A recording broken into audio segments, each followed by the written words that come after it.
Bien, continuando con el video anterior, donde presentaba básicamente los principales indicadores que empiezan a aparecer y que nos podrían estar indicando un factor, un nivel de riesgo en relación al posible desarrollo de un TLP, habíamos hablado que el miedo al abandono es un indicador claro que aparece, que generalmente está pegado a la figura de los padres, pero que también puede estar desplazado hacia los amigos o las amigas. Eso puede permanecer de esa manera durante años, muy poco asequible y perceptible, salvo que exista buena comunicación, salvo que existan docentes que puedan establecer vínculos estrechos con sus alumnos y establecer comunicaciones asertivas, salvo que suceda eso puede permanecer ahí. Y luego la pubertad, que básicamente la pubertad es un gran cambio fisiológico, es un gran cambio madurativo, donde la sexualidad empieza a tener un papel preponderante. Y yo les había dicho también que mi idea es ir develando la clínica de alguna manera, mostrando cómo se revela esto, pero también ir aportando algunas explicaciones. Les dije que dentro de los factores de riesgo la familia era clave, pero acá me voy a saltear y me voy a ir a los factores de riesgo culturales. Creo que estamos todos de acuerdo que el acceso a la sexualidad en esta generación, en la generación de los millennials y de los centennials, se da con un clic. El acceso a experiencias de tipo sexuales tan primarias, a la sexualización de los productos de consumo, a la disposición de acceder a contenidos que suelen no ser sexuales pero igualmente negativos, los niños de hoy lo tienen. Entonces, la cultura, los contenidos, hay que empezar a prestar muchísima atención. Y los más grandes, los chicos más grandes, los púberes, ya con el contenido, porque cambia el contenido de la niñez que googlean, cambia, van a empezar a ver que la búsqueda suele tener que ver también con este tipo de patrones que empiezan a instalarse, como el miedo al abandono, que ya lo habíamos hablado. Y ahora, ¿qué es lo que se empieza a agregar con la pubertad?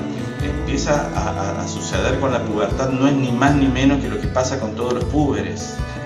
Empieza a haber una inquietud por lo sexual, un desarrollo sexual, y al mismo tiempo un cambio de intereses y un cambio en la personalidad, que hace que haya oscilaciones, cambios, se ponen rebeldes, lo que en la psicología llamamos el síndrome de la adolescencia normal, es decir, este desajuste adaptativo que termina de consolidar una futura personalidad. Bueno, vamos a ver esa reactividad, pero acá empieza a verse rasgos más distintivos. ¿Y cuál es lo único distintivo? Es la intensidad.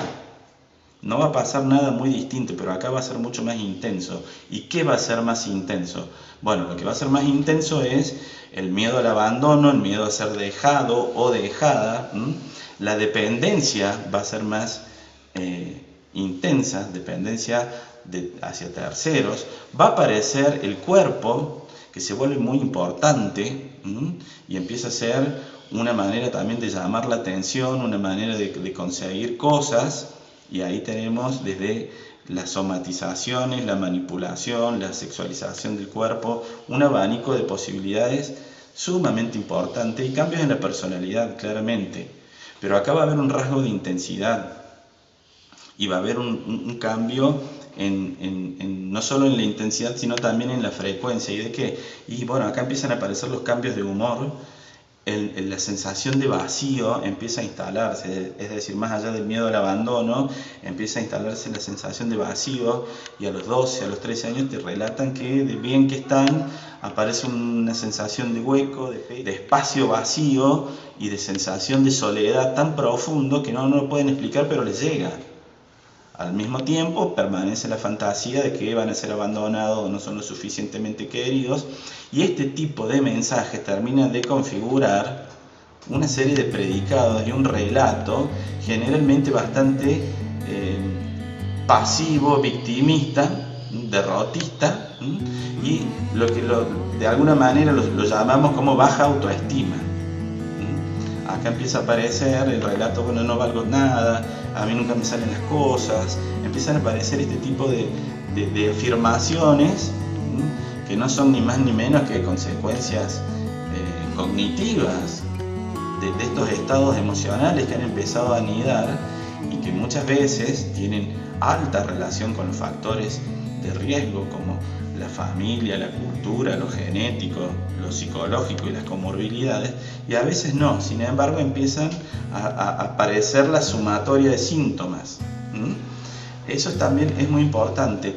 Los padres, acá podríamos empezar a meter algo de padres y docentes. Los padres, la principal tarea a realizar es la escucha. Hasta que no aparezca una escucha de qué es lo que están queriendo decir o diciendo, no sucede nada.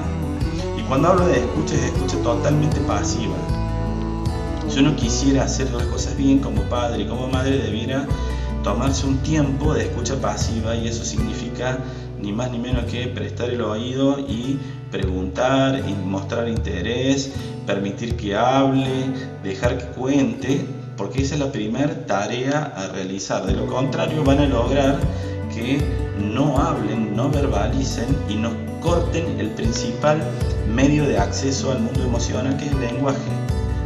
Si bien hay indicadores en el aprendizaje, en los dibujos, en el juego, podemos tener indicadores, el directo, el más potable, el más saludable es el uso del lenguaje. Pero si los padres no validan el relato, no lo respetan e interfieren con lecciones morales o retos o reprimendas o juicios de valor, en fin, una serie de vicios en la comunicación, van a lograr un cierre, un hermetismo, y se va a tornar mucho más difícil dilucidar de qué se trata, y seguramente la próxima manifestación ya tenga otras características, que suele ser de intensidad. Vuelvo a decir, estos miedos primarios, como el miedo al abandono, la dependencia hacia terceros, la sensación de vacío que se instala, los cambios de humor, la baja tolerancia a la frustración, adquieren una intensidad muy grande y empiezan a aparecer este tipo de enunciados y de autorreferencias negativas,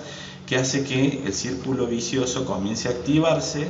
Aquí ya aparece la ansiedad, otro eje que hay que evaluar claramente. Seguramente aparece la ansiedad, y la punta del iceberg, que suele ser el gran llamado de atención para padres y docentes, es la autoagresión. A los 11, a los 12, a los 13 ya hay indicadores de autoagresión que suelen ser en algunos casos bastante parecidos a las modalidades de los adultos, obviando los psicofármacos. Pero todo lo que tenga que ver con cortarse, rasparse, golpearse, morderse, incluso otro tipo de prácticas, empieza a aparecer.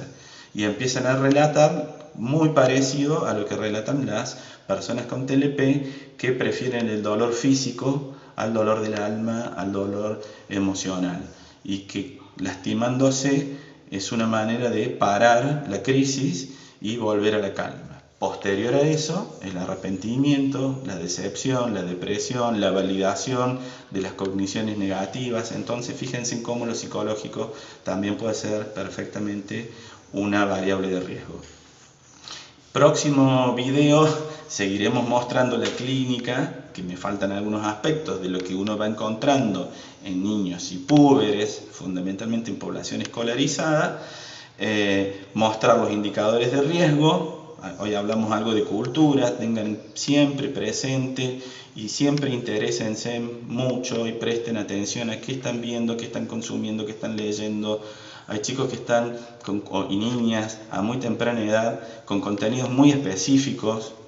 Suele ser bastante común todo el género anime, manga, y todos estos tipos de géneros, y dentro de estos géneros literarios hay subgéneros, pero suele ser bastante común porque reflejan bastante el tono emocional, y acá van a ver en esos relatos y en esos cómics, si es que están, puede haber otra cosa, el relato del abandono y este tipo de cosas, y de identidades que claramente se autoperciben como distintas y empiezan a cerrarse y a construir muchas cosas en su propia mente. Por eso es súper importante tener presente esto, entender que la comunicación es el principal medio, pero cualquier obstáculo que se ponga en medio va a lograr el cierre del canal informativo, que es tu hijo, tu hija o tu alumno, y que esa sería la primera acción para padres y traducido a docentes. Bueno, hay que escuchar a los alumnos y para eso hay dinámicas y hay talleres y hay actividades